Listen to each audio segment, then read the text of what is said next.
Hello everyone, welcome back to our channel Siri beauty and fashion.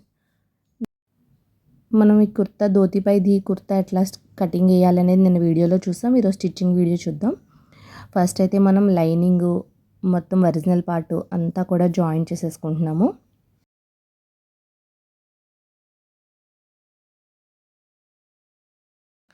Join చేసిన తర్వాత ఎక్స్ట్రాస్ ఏమన్నా ఉంటే కనుక మనం మొత్తం అంతా కూడా కట్ చేసేసుకోవాలి ఈవెన్గా. ఎక్స్ట్రాస్ అంటే ఒరిజినల్ పార్ట్ ఎక్స్ట్రాస్ ఏమన్నా ఉంటే కట్ చేసుకోవాలి. మనం లైనింగ్ ఎలా అయితే కటింగ్ ఇచ్చామో యాజ్ ఇట్ ఈజ్ అలాగే ఒరిజినల్ పార్ట్ కూడా మనకు రావాలి.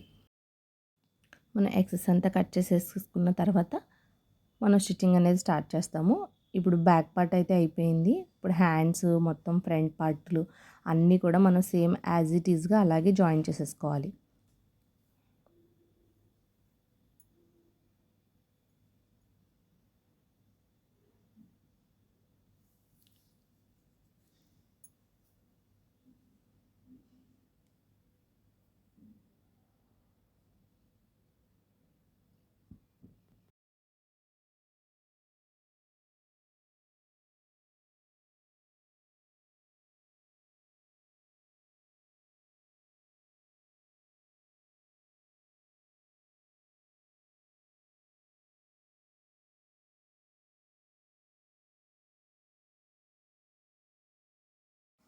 హ్యాండ్స్కి మనం బార్డర్ అటాచ్ చేస్తాము. అంటే శారీలో బార్డర్ వచ్చింది కదా మనకి, కింద బార్డర్ కాకుండా అంటే పింక్ బార్డర్ వచ్చింది, అది హైలైట్ చేయొద్దన్నారు.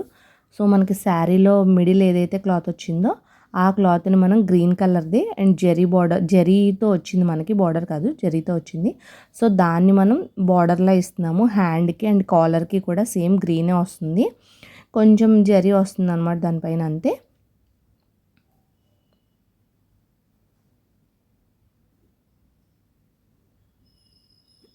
చూసారు కదా ఎలా అటాచ్ చేసేసుకున్నాము. జస్ట్ అలా బార్డర్లా ఇచ్చేసామన్నమాట శారీ క్లాత్ని.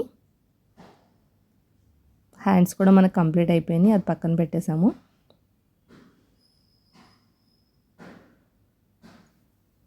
శారీకి ఫాల్ వేస్తారు కదా, అది ఇప్పలేదు, అది ఇప్పుతున్నాడు ఇప్పుడు వర్కరు.